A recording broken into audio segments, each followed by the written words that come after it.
From the twisted realm of science and the darkest pits of reason comes chilling tales of godlessness. Bear witness to the unfathomable terror that is the Good Atheist. You have to deal with you. Very nice. I was kind of wondering, because what normally happens in these shows is you say you're Jacob, I say I'm Ryan, and then I immediately do something to emasculate you, or try to. I try to assert my manly dominance over you. It's that alpha thing, you know. It's funny because didn't you always say that you weren't alpha?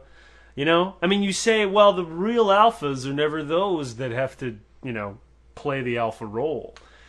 They're those god kings in the background that never say a word when everybody's fighting to the death. I'm not the kind of alpha that gets in people's faces, but I've definitely got that thing going on in the back of my mind where I'm like, I'm better than you. Maybe not better than you. No, at least not in brain stuffs. Brain-wise, I'm betters. Brain-wise, you win. Looks-wise and charm-wise. You think you got more charm than me? That's interesting. Let's talk about that before. No, we need to have some kind of wacky bet where it's like, you know, some comedy starring that really, you know, it'll be a comedy type movie where we both go out and we try and sleep with as many people as possible, and then the punchline will be herpes. I think that they try to make that movie. I think it's called In the Company of Men, and it's depressing, man. It's depressing. It's kind of one of those horrible chauvinistic men kind of movie that destroy a woman in their pursuit to prove to each other how awesome they are, and they want revenge for women. Terrible idea. Kind of like Wedding Crashers or Tomcats as well, right? Yeah, exactly. There's always that story where two guys are like, "I'm the mirror alpha. I'm gonna fuck some bitches," and then it turns out really. Well, most of the time they try to put a nice little twist on it, don't you think? They're always like, oh, but deep down he realized he loved her. Man, that is not reality. Yep. The reality is he kind of gets addicted to it. He pulls a Jack Nicholson and ends up having, you know, being an 80-year-old having sex with, you know, lots of 20-year-olds. I'm sure if you went over to Jack Nicholson and you'd say, Jack, do you regret your life at all, not having devoted to that one special person? Jack would be, get the fuck out of my house. Yeah. Sometimes there isn't that sort of sweet ending where people realize the wrongs that they did. No. Sometimes they just keep going. They get hit by a bus. All right. Speaking of random shit, let's talk about religion, which is what we normally do, or we try to do from time to time. I guess. Are you getting more criticism from people saying that we're spending too much time not talking about religion? No. I don't know why anybody said it, because in a sense, I mean, you could. We discussed this before. I mean, you could have a long 30-minute show about why religion sucks, but honestly, you should probably only listen to that once. But I have heard that people really like it when we shit on the Pope. Oh well, you know me. You know how much I love the Pope. I mean, there are a few institutions that I would like to see destroyed. The Catholic Church is definitely one of those institutions. I mean, like, obliterated. I mean, you can keep the whole Catholic word. You just don't have an institution anymore. Everything gets bought or sold or demolished or whatever. Just gone. Like, well, not demolished. I suppose you could make probably a lot of lower-income housing. Yeah, there's a solution. All churches, Catholic churches, put into homeless shelters. Yeah, all African immigrants go to Vatican City. Exactly. It could be its own little town. You know, it's like, I wonder how many people could live in Vatican City. Like, how many people? Seriously, it's huge. And there's gold everywhere. It's ridiculous. Why does anybody think that that's... I mean, Who eats on gold plates? Who? That's crazy. All right, that's crazy. Anyways, let's talk about evolution, actually, specifically, and creationism, because these two are always at war with one another. Now, at first I was thinking to myself, shit, I'm so bored. I'm so done with this subject. It is not done. We talked the death out of that the first 15 Good Atheist podcasts, and I'm like, man. Well, you know what? For a while, it kind of slowed down. It's because on the Western Front. Yeah, the first 17 shows. I mean, what? Show 4, all of a sudden there was that Creation Museum that opened. That was 22 months ago. Wow. So, you know, shit happens. Time flies. Yeah, time does fly. 22 months. And I know that because there was an interesting article on unreasonable faith. Again, I mean, I visit this guy a lot, so I don't know. He's like primary on my reader. There's him and Ferringula, because you can't avoid Ferringula. You know what I mean? You know, it's like, I know you don't like him, but you got to read his blog. It's shit goes down at Ferringula. Yeah, I suppose it's true. My personal favorite is Atheist Revolution, and plus there's I think it's called Atheist Video Blog. You know, it's very simple, but I like it. You know what I like about Atheist Revolution? He reads my site. That's what I like about him. Yeah, that's what I like, and he likes to put, you know, unlike a lot of some of the other blogs that don't do linking very well. I think that's probably one of the biggest problems. There's not a lot of I found that there's not a lot of linking. No one wants to share their audience with anybody else, which is ridiculous to me, obviously, coming from a site that's all about telling people to go to other sites. Yeah, it's so true. I mean, once you tell people to go to other sites, I mean, instead of in their Google Reader having one atheist site, they have 10. And I mean, talk about being able to shape people's opinions and thoughts. Like, fuck reading one. One is not enough. People need to read like 20. So as much like the good ones out there, like you need to find them and the ones that you like and just read the crap out of them. Yeah, put them on your RSS reader. And if you people aren't using RSS readers, let me tell you what, it's like the iTunes new podcasting thing. It's just stuff delivered to your Google account, and it's beautiful. Your face. It's delivered right to your face. It's absolutely beautiful. Now, because the subject has kind of come back. Anyways, I was saying that the reason that I mentioned that article about 22 months, you know, for the Creation Museum was because Ken Ham was interviewed by BBC. Ken Ham being the guy who started the Creation Museum? Yeah, exactly. He's like this Australian dude. What is up with all these like crazy prominent, hardcore religious Australians? I don't know. I don't know what the scene is in Australia. But anyways, he's Australian American. He lives in the States. So he was feeling pretty angry because one of his, I guess we'll call them the scientist on his payroll or whatever. Somebody who has some kind of bogus-ass degree went on, got interviewed, but what they didn't realize was that the interview was actually a debate. So they showed up there with somebody who knew their shit, and they were put on the spot. And he came back saying, like, this is ridiculous, and this is not what we agreed to, which to some degree, you know, I could almost, you know, sympathize, except for, you were put in a debate? Oh, no. Yeah, you had to have an argument, and you weren't prepared for it, and you got brutally massacred. It's like, you know. Well, you know, they didn't debate you about subjects that were different from what you represent. Yeah. It's not really, you're not getting ambushed. You're being asked about what you should know. I mean, this is not like you didn't get Palin because there's no such thing as being Palin, okay? You were asked legitimate questions, and if you can't answer them, it's because you're an idiot. It's just that simple.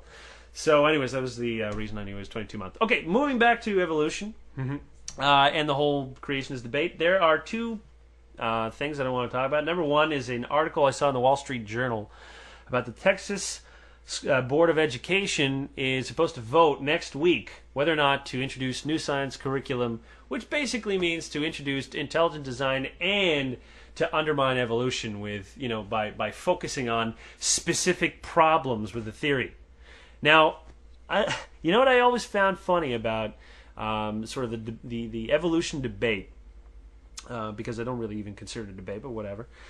I think what's funny is that you look at what should be taught in a classroom, and how long do these kids have to learn it? All right, assuming you got a really good teacher and you got maybe 1 hour, a day. Which sounds like a lot, but most of the time, you know, we all know what happens at school. Yeah. You don't do shit. Hey, you know, we talk for 35 minutes, and that goes by pretty quick. That goes by pretty damn quick. In fact, you know, all the Good Atheists is probably the amount of time you would spend in a classroom. So do you think you've learned anything from us? You know, I don't think so, but we literally have a class, one whole semester's worth of, you know, information. And it's just, so you don't have a lot of crap coming out in 1 hour. But to even understand evolution takes a while. I mean, I casually read about it and study it, and I'm even very beginner level, you know. There are many things that I don't know. There's a lot to learn. And then to say, even before they get to that stage, they have to learn about holes in a theory? I mean, what would be your first thought when a person says, okay, here 1 + 1 = 2, but there's a giant hole somewhere in this theory called math. Hey, do you want to learn it? It's totally not true, though, but you want to learn it? Of course nobody wants to learn it. I mean, if you trust the individuals giving you the information saying, this ain't worth learning, then you're going to be like, well, he's probably right. Is there a problem with 1 + 1 = 2? Well, there's only a problem in that you can't ultimately prove that mathematically. Because it all goes back to nothing, right? No, it's not. That's no. No? It's because it's Gödel's incompleteness theorem. This is actually kind of interesting. I know we're going to go on a tangent on this, but it's pretty fascinating. Lay 1 + 1 it on me. = 2 can't be definitively proven because in Gödel's uncertainty theorem says that you need one axiom to prove another. So to prove 1 + 1 = 2, I need a very long formula. In fact, the formula takes about 276 pages, I think, is how long this formula goes on. It's a work. Okay, it took Bertrand Russell. You may remember him because he's a philosopher as well. He said he was one of the biggest atheists. You know the teapot thing? Yeah, Bertrand Russell. Anyways, Bertrand Russell also wrote a mathematical proof for 1 + 1 = 2, but it's complete balls. It's bullshit. That guy needs a hobby. That guy was smart. Watch SMRT. He was smart. But, anyways, it's at the end of the day, even with all the proof that they did, and it was brilliant, I mean, it's still bullshit because it needs another really, really long equation or proof to prove that it's true. So that's kind of like one of those funny things in logic, because ultimately logic is math. Okay, it has there's a reason why most mathematicians are excellent at logics, because one is the other. So if there's like this fundamental flaw there, and you're just like, holy shit, I can't prove it, or at least mathematically prove it with a 100%, and you're sort of like, certainty. There is no 100% anywhere. But it doesn't mean it's not true. I mean, nobody questions 1 + 1 = 2 because you know it's true and it works and you can mostly prove it. And that's just how the universe is. You can mostly prove a lot of things, but you can't prove it 100%. Is that basically what they're trying to do with putting these things back into the textbooks to say that evolution has some flaws, or there's some holes in this? Or my point before was that introducing that now, even if there were flaws in the theory, doesn't mean that the theory doesn't work, doesn't mean that the model is wrong. See, the thing about intelligent design is it has no model. Its model is big black box of God, out comes animals in ark. La la la la la. Like this is it. This is their fucking box. If you look at the difference between on the Origins of Species, the very first book written on evolution, which is roughly about 1,000 pages or so, it's a thick manual. Now, the creationists or intelligent design have a pandas and people that's a very weighty, 150 pages, a picture book, It's pictures. It's not even, there's no writing in there. What are they supposed to say? The God is awesome, and he made us in his image. Ta-da! I mean, that's not a model.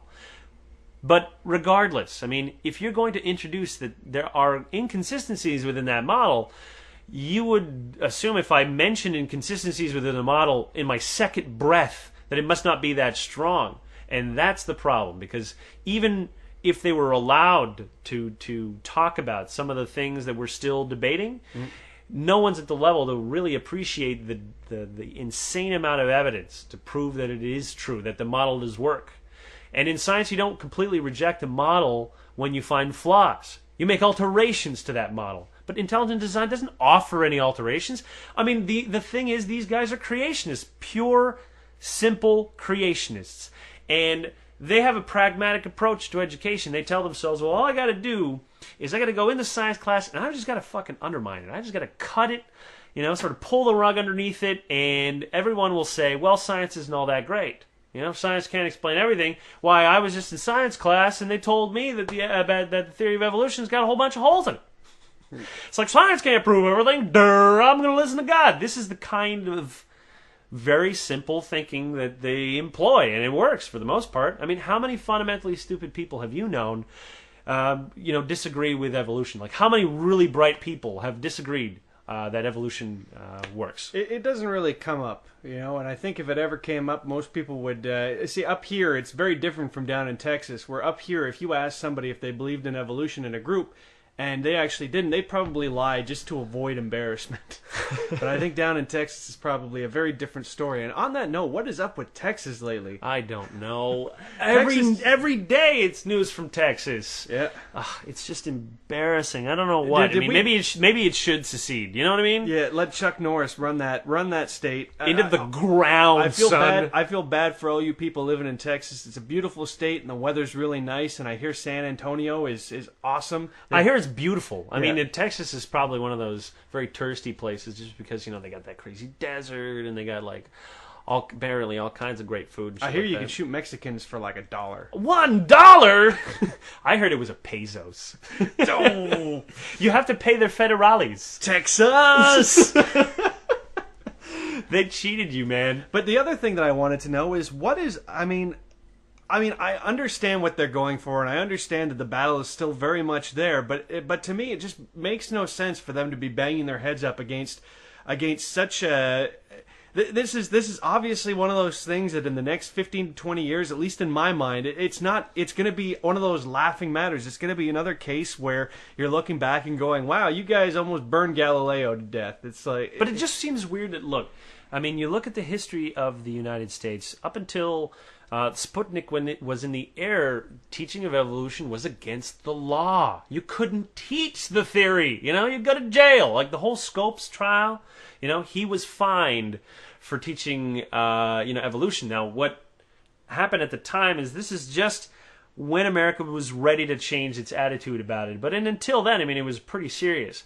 To even outright ban a theory, I mean, it goes to show you who really does the banning. Is it science is keeping intelligent design out of schools? No, how about religion, who used to make it illegal for you to talk about that shit? I mean, you can have as many intelligent design magazines as you want. We're going to laugh at every single one of them. You couldn't even fill a pamphlet with information. All you do is fill it with just junk. You might as well just rip a couple pages off random books, shove it together in ID magazine, and just fucking sell it. Yeah, it's just that nonsensical. the fact that the Creationism Museum has displays showing children riding dinosaurs. Oh my God, it's embarrassing. I mean, you know what that creationist lady was doing in the video that I mentioned last episode? Remember, Michael Shermer was talking to one of the people that worked there. Maybe even the one that was interviewed. I'm not sure, but she seems to be on an interviewing run, making a fool of herself. But the point is, her duty was to try to uncover why bacteria became bad once human beings fell from favor.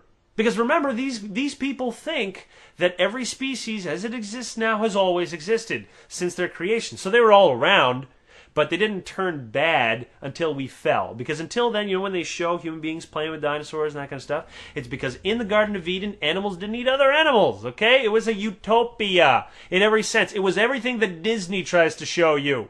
Actually, now that I think of it, the Garden of Eden would probably be a Disney cartoon. The Land Before Time meets Madagascar meets B-Story?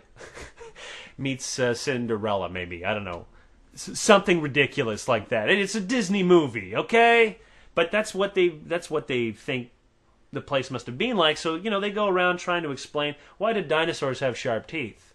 Well, it's better to eat leaves, maybe, I guess. I mean, they can't even explain it away.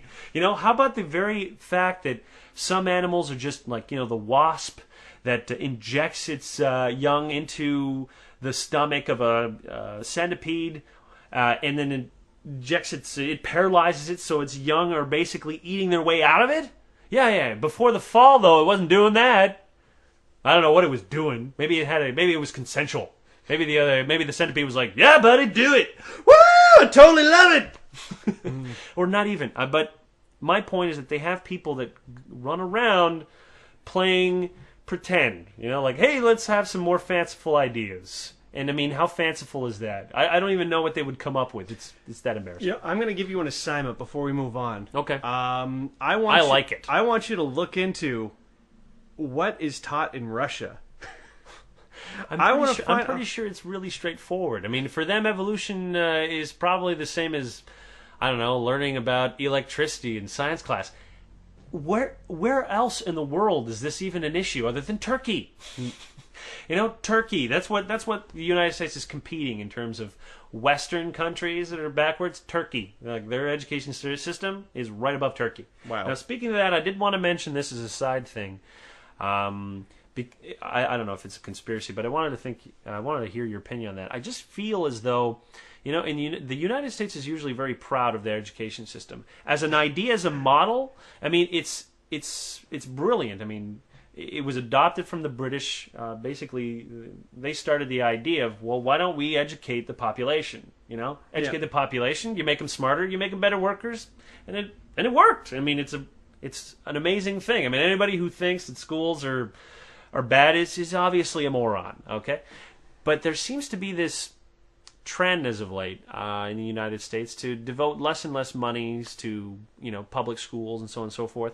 And I always felt that reason came out of the very libertarian and Republican side of the United States, who figured, well, everything should be private schools anyways. They run more efficiently and they would be better.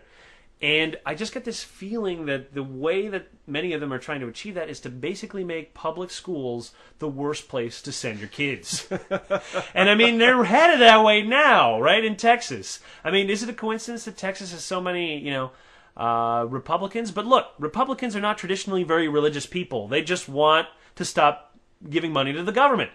They think to themselves, well, if the school get worse, everybody's gonna send their kids to private school anyways, and only the really stupid people would ever use the public school system, which teaches you nonsense. I mean, these are not idiotic people. These are wealthy, highly educated Texans, And I maybe my conspiracy bells are ringing here, because every article that I read from every professor in every school says the same thing, that their systems are on the verge of collapse.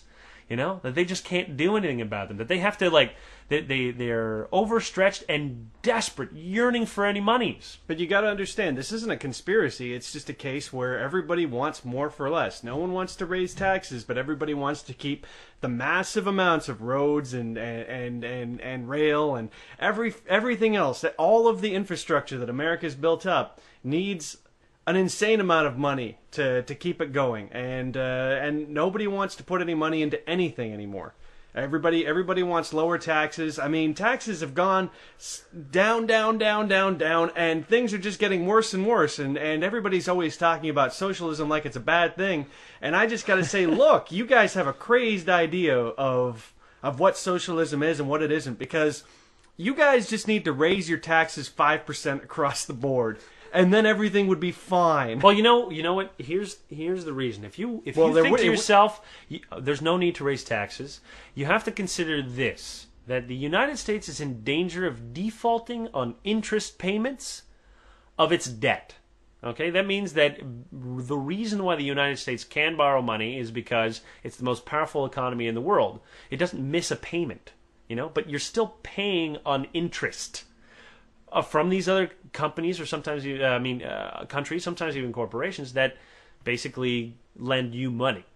The problem is, if you don't raise taxes, you're not going to have enough capital to do that, and you're left with two options. Number one is you can print more money and raise inflation, which basically, anytime they print more money, everything you own, every dollar you have in your bank, just reduced in value. That just happened. Like they print out $6 billion more, and all of a sudden, that's how much less everything's worth now because of inflation. So that's the government basically fucking you in the ass every time that they turn on the printers. So that's option number one for you. So your money can be worth less if they do that. Or option number two is that they don't do anything, and then all of a sudden, everybody's like, where's my money? And the United States is like, oh? And then guess what happens to your ability to borrow more money? It disappears. And without you being able to borrow any money, what are you going to do? I feel with the whole infrastructure in the United States, and this is what I don't understand, why they're so opposed to sort of a socialist idea, is that, listen very carefully, your ability to borrow money has to do with the equity that you have. And what is the equity of the United States, mostly? Well, it's economy, ironically. That's your biggest equity. Now, this is the reason why they think to themselves, well, if we inject all this capital, the equity of our equity will raise. But the problem is that the fundamentals of that equity are all broken. It doesn't matter how much money you put into a sinking house, it's still going to sink. It's not going to raise in value. Now you just have more money in the hole. Like, the issue is very, very fucking simple. You need to put serious caps, serious regulations on your banks, on corporations, on, CEO salaries. You need to raise taxes. These are fundamental economic principles that you guys have decided, well, no, we just need to lower taxes. That'll increase business incentives, right? Like, business incentives don't fix ailing economies. I feel like I'm crazy here. Feel like I'm crazy. Anyways, So there's an atheist perspective on what's going on with the economy. Well, that story was in the Wall Street Journal. Wall Street Journal. It's a tie-in. Wall Street. Oh, okay. Journal. All right, moving on. There's one thing that I wanted to talk about. Speaking of economic crisis, because we've just transitioned to there, and I'm going to stick with it. I'm not going to go back anywhere else. We're done talking about that other shit anyways. The one thing I wanted to mention is that a recent Gallup poll showed that there was no increase in the United States in terms of religiosity due to the economic crisis. Now, the reason that's news, because otherwise I would say, well, that's a Gallup poll that shows nothing. Yeah, well, isn't it like an atheist and foxhole type thing? Exactly. People are usually presume that when times are tough, people get religious. And it's interesting that that's really not what's happening. So it leads me to want to ask you two questions. Number one, do you think that is not happening because people are living in denial about the economic crisis? Or do you think that there's just, there really will be no rise regardless of the economic issues? I think they're in denial still. I mean, shit hasn't gotten bad yet. Things are getting worse, and there's more and more people dropping like flies, but things haven't gotten really bad. Well, we don't know that. We don't know how bad it is for some people. Some people must have, a significant portion of the population lost their job. I think that unemployment went up 3%. I mean, what is 3% of the United States? Yeah. And yet within those people who have just lost their fucking job, probably some of them are homeless or whatever, no increase, though, still. I mean, we don't see those effects because we are also north of the border. We just hang out in our basement all day and read blogs. I mean, that's what we do. How connected are we, to the pulse? We're very... It's true. I mean, I rely on Andrew Sullivan's blog to read, what's going on, individual stories about the economy. But the truth of the matter is the people losing their jobs and the people in trouble aren't the people reading Andrew Sullivan, and they're not the people emailing Andrew Sullivan. So most of them are like, yeah, you know what? Things are still going okay for me because, the upper middle class, it so far is relatively safe. Everybody that's getting axed is kind of that lower rung. So, well, I think it's happening both at the upper and the lower rungs. And the middle is just trying to kind of hold tight to everything because you never had enough investment for you to really lose that much, and you were already making the mortgage payments on your house, and you were there for 15 years at your job, so you're not going anywhere. But meanwhile, all those fucking up and go-getters young people who get these jobs 1 year in figure, hey, I'm going to get a nice mortgage. He gets fired. Now he's fucked. And meanwhile, you're just what's going on around here? Yeah, well, for me, it's just, I don't own anything and I have no assets or anything. So no value drop in anything and nothing past the fact You went from 0 to 0. I went from 0 to 0. And sure, advertising went in the toilet, which sucks for the websites and it sucks for, a lot of other stuff. But, I really can't complain. But, I mean, if you're going to get back to why people don't switch over, I would like to believe that I've always thought of this idea that especially for poor people, they have two religions. They have actual religion and then they have consumerism. And you see a lot of people go into consumerism really big, and that's kind of why they've all gone into debt, is because they're all living above their means trying to get their fix. So I'd like to think that these people... they just don't trend religious, this next generation, but I can't really believe that that's true. I think it has to do with the population shift that's happening because, a lot of baby boomers are dying. Not enough. But not to say get out of here. Not to say the baby boomers are bad, but holy crap, is that a crisis that's going to happen? You guys are a giant crutch. Let's look at it like this. The economy just got destroyed by the baby boomers, and in 30 years... the economy is going to get destroyed again because we have to take care of the infirmed elderly baby boomers. Yeah, you guys dropped the ball. I seem to recall when you guys, after the war, everything was kind of paved with gold, possibilities are endless, and this is what we get? Now we got to take care of you. You guys who poisoned the environment and dropped the ball historically. Not only did they fuck everything up for us now, but down the road, they're going to fuck us up even worse. Yeah. So no offense to baby boomers as individuals, but as a whole, boo. You suck. There's a reason why they call your parents the greatest generation ever. It's just because they look so damn good compared to you guys. Boo. You were a disappointment, son. But hey, the only reason I don't really know if we're that much better. No, we're worse. It's like we only got worse. Look at Just read any page, any Twitter. Read a person's Twitter, and you'll know how far we have sunk. Now, read YouTube comments. I think I've already YouTube mentioned comments, this before. yeah. There's no... If you want to stare in the eye the idiotic masses, just hear what's coming out of their maw. Yeah. Go onto YouTube. Gaping maws. Go onto YouTube and just read some comments. Any video, whatever you want, and you will cringe in fear for the future of the human race. I am personally embarrassed for my generation. I find it embarrassing. But, I'm part of that embarrassment. I think there's a video somewhere where I'm eating fake poo. So I don't know if I can comment, I am a buffoon trying to make a point. I mean, entertainment, that's what I'm in the business of. Okay, I wanted to talk actually about the economic crisis, in fact, of affecting religiosity. Back to the generations, like the generation that is replacing the baby boomers, the younger generation, their religiosity is religion is very low on a lot of their radars. And I think that that's affecting all of those older people that might be switching over. They're switching off. So, I think that if you would make a poll, you'd probably find that the majority of, non-religious people are very young. Well, I'd be interested in knowing. Take a look at, say, baby boomers and how they fall in and out of religion, or how they decide, I wasn't really that religious before, but then I got old and my parents died and I became very religious then.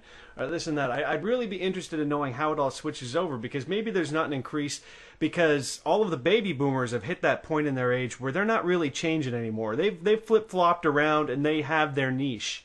And then all the young people, like you said, they don't really give a damn either way. They just want to buy things. Well, they don't give a damn, and I think they're very, very disconnected. Even though we connect with a lot of people, say through the internet, through all those kinds of media, it's not a face-to-face connection. So the bonds aren't necessarily as strong. You can even be separated from a lot of, drama by just it being all online. I mean, think about it. What is the difference between, say you had a dramatic situation where you were living with a person, or you had a friend around your circle. This is pre-internet, all right? Pre-internet. Let's go back to that.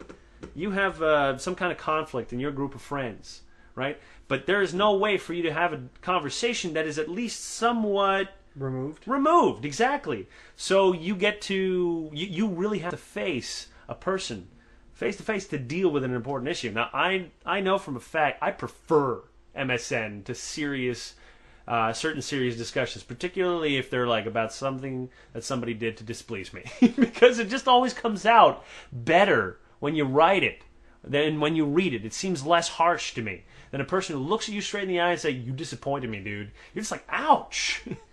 You're forced to kind of like confront these types of dynamics a lot more. What I'm saying is that there's a bit of a removal from that in that overly connected world, where you're connected, but at the same time you're not. You're just aware of what everybody else is doing, but you're not really involved because your awareness is spread to so many individuals.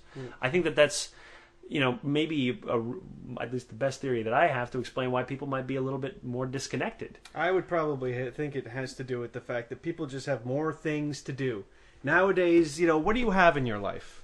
Before, you had very little. Now, it's endless. You could literally sit around and watch movies and television all day, every day, and many people do. Or you could sit on the computer all day, every day, like we do. Or you could do 1,000 other things. There's no end. You could play video games forever. You could just... The list of possibilities is endless. No longer is it a world where there's nothing to do but get down on your knees and pray. The times are changing. So maybe that could be it. But again, this is all smoke up. Is it up the ass or out the ass? I believe we should use both. Blowing smoke up people's asses? Is that what people do? I don't know. It's a really what weird... do people do? It's a really weird expression. But all it is just, flapping our lips and throwing out ideas. I honestly don't think we have even an iota of appreciation for what it may really be. No, I just listened back to everything we said in my head. I'm like, no, we're wrong. Here's what I think it is. I think the other our generation, the advantage that we have is that we trust what people say a lot less. And religion, in a sense, I mean, if you the way that people looked at pastors or religious figures when like the last generation, how they do now are vastly different. Oh man, priests ain't Vastly shit fucking no more. exactly. They ain't shit no more. But back in the days where they was the shit, I mean, could you imagine them telling you anything? You know, you'd believe them, and if they told you with real conviction, you know, of course, a person you respect, highly knowledgeable, probably the smartest man in town, tells you God exists. You're like, fuck yeah, God exists. But now the smartest people are telling you no, or the most entertaining people are probably telling you no, nah. Probably not. Those voices of dissent have gotten mighty powerful. Yep. So I think that just in general, it affects even the people that were religious before for the you know, like the same reasons I mentioned before. They looked at these guys and say, "Wow, what authority!" But now we have access to so many different opinions that, in a way, we kind of like. I don't know, the opinions of one person matter a little less because there are so many other different opinions, or some opinions that are the same, or, you know, and you have to make your mind up about all these. You're like, damn, I don't know. I don't want to take a stance. Also, I can say for sure, at least from my point of view, is if times got really rough for me, if I somehow got poorer than I am now, and things were really rough, and my parents both died, and the place I lived was taken away, if someone was like, "What do you think? You should turn to God," I'm like, if God exists, he's a dick face. Yeah, you got Job'd. Yeah, and I have no interest in worshiping this person. I think I'll just join up with Satan because he seems to give some perks. Yeah. You sell your soul, and you're gonna get at least something. Yep. You know, fuck. All I got, I get less than something. I kept getting things removed. Like, I had stuff that I worked really hard for, and this motherfucker took it all away. Some bitch. All right, with that, I think we should sort of call it a show. Sounds good. I mean, it was a bit stream of consciousness, but I think that's what the appeal of the show is.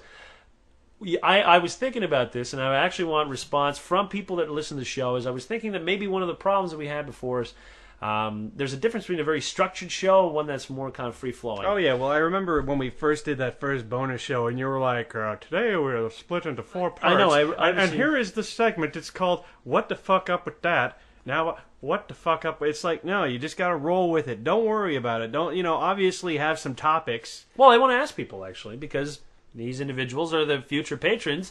Why not ask the opinions of people who listen to the show to say, what do you guys think? About everything. About the show. We want to know what you think, and we want to hear some suggestions, because, I mean, the show doesn't have to remain in only one way. What are the things that you guys really love about it? These are the things we're curious about, because we're just two guys talking to a microphone. Like, honestly, like I don't have any access to your minds. So I'd like for you to go and go onto the site, onto this podcast, and there's a comment section, and leave suggestions. And like, we'd love to entertain the best suggestions. I mean, any idea is a good idea to me. Yeah, if you want to say, get rid of Jake and make it an All Ryan show, we will listen to you. We will. I'm going to take a long vacation.